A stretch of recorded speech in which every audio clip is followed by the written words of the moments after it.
Hello, and welcome to One Less Black Man in America. One afternoon, while sitting at Cafe Revolution in South America with a table of writers, readers, thinkers, and world travelers, everyone at the table was a black American male except for one brother who was from the UK. It was a general conversation, and everyone was playing their own riffs about their experience in the United States, and I had a humorous suggestion, the thought experiment. So everyone at the table was over 50, and the general theme of the conversation was that America is communicating to us in several ways that it just has nothing for us. So I made the flippant comment that if America is so tired of us, maybe we should start a fund and have them contribute to us leaving. So the next few minutes, we kind of laughed and joked about how that would look and how we would do it. So recently, when President Trump said that he was willing to sell American citizenship for $5 million, he actually created a market value for it. So if American citizenship is worth $5 million, then I want to cash out. I want to negotiate a buyout. So now this led me to revisit the idea that we had at Cafe Revolution that day. So I'll start by riffing on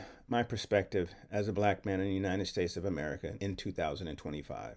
So after years of the racial and sometimes outright racism, I found that waiting in the wings to pile on was age discrimination. So in America right now, there's nothing but divisions. Generational division, racial, including the tired intramural version black Americans have been playing since the 1980s, but also gender, class, regional, political. Almost every sector in America is about division. And this works. I see no end to this because most of the country is like Pavlov's dog. The world is clearly changing, but change and uncertainty creates anxiety for Americans who know very little about the world.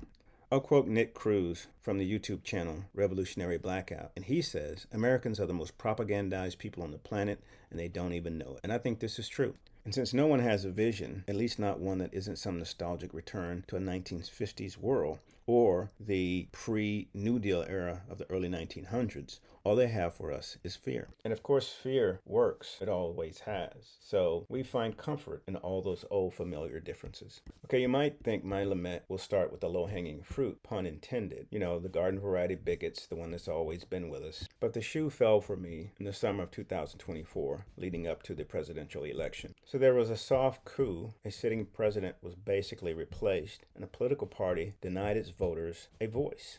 And I watch as overnight, on a dime, everyone's narrative changed. And if that wasn't enough, suddenly my kind was under attack. And the narratives of coalitions, POC, people of color, the Go Girl Coalition, women and minorities, or is that women and then minorities? But I digress. Anyway, in POC, Women and Minorities Coalition, as Gil Scott-Heron says, here's a look at the closing numbers.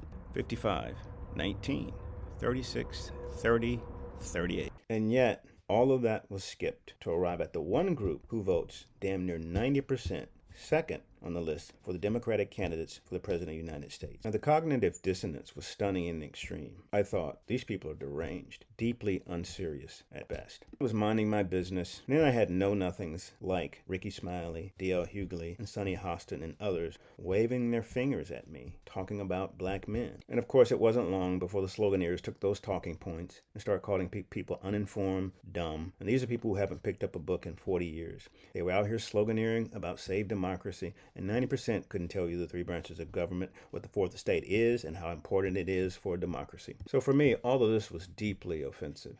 And what I found interesting is that people could suddenly tell you that black men were a political group, but no one could tell you what our issues and concerns were. And of course, no one bothered to ask or engage us because no one cares. I get it because browbeating is black America's weird mating call for black men. It starts as a kid. Shut up and do what you're told turns into shut up and vote. So the 19% stood out and it became the talk of the town. Now there's a small percentage of black men who see beyond all the bullshit, and we understand why this happened. We've understood it since the 1980s, especially those who were on a college campus during the 80s. Back then it was about 10%, but I'd say in the last 10 years it's probably grown to 15 to 20%. But that's a much deeper subject, and there are those still willing to have that conversation. But for many of us, there's no need for that conversation. Everything that needs to be said has been said, and we're moving on. But recently, the last shoe to drop was listening to Tucker Carlson interview, I think some guy named Ernest Yates, or Yachts, I'm not sure that's how to pronounce his name. But the subject was South Africa. And I listened to about 30 seconds and I couldn't take it. As a USTA junior tennis player, Arthur Ashe was one of my heroes. And he brought the issue of South Africa into focus for me. Now, fast forward to all those years later, Congressman Ron Dellums left D.C. to become the mayor of Oakland. And I was fortunate enough to be invited to become a member of one of the community task force that was assembled to help him transition into office. So South Africa has always been in focus for me. So I found this especially interesting. So I went down to the comment section, and what I was reading was stunning. Again, the cognitive dissonance was stunning in the extreme. So I pulled back to the 30,000 foot view. It's so interesting. So I added this comment in the comment section. And this is like an overall commentary of what I see in the United States and the West. And it goes like this. It seems like there's a deep struggle here, a reality the entire West is having trouble facing. I'm hearing a lot of mental gymnastics as people try to cope with a changing world. There's been a lot of shit done. I think people, a large part of the planet, have been invisible for so long, and suddenly they're coming into focus, and the West is starting to feel a reality they've never felt. That reality is 7 to 8% of the global population. I can imagine. It must feel like the world is closing in, and those narratives created to dehumanize, to render invisible, are now playing like ghost stories in your head. Gremlins in your mind that come from under the bed in the middle of the night and chase you around the room. You are now haunted by the stories that you made up. I don't know. Who knows? This is just a guess. But I can imagine it's sort of what the Neanderthals must have felt like. But again, this is a 30,000 foot view. And it is interesting to see people go through all of these mental gymnastics to cope with a world that's changing. As for America, I truly believe there's a renaissance on the other side. I refuse to believe anything else. But I'm afraid that Americans, always waiting to the last minute to do the right thing, will go through a dark phase, falling for the distractions, feeding on each other. I could be wrong about the latter, and I would love to be wrong about that. But I've seen no indication to make me believe otherwise. But it's not my fight anymore. This is a young person's fight. So these last few years of my life, I'm looking to get out of the way, not be a disruptive force, watch and hope from a distance.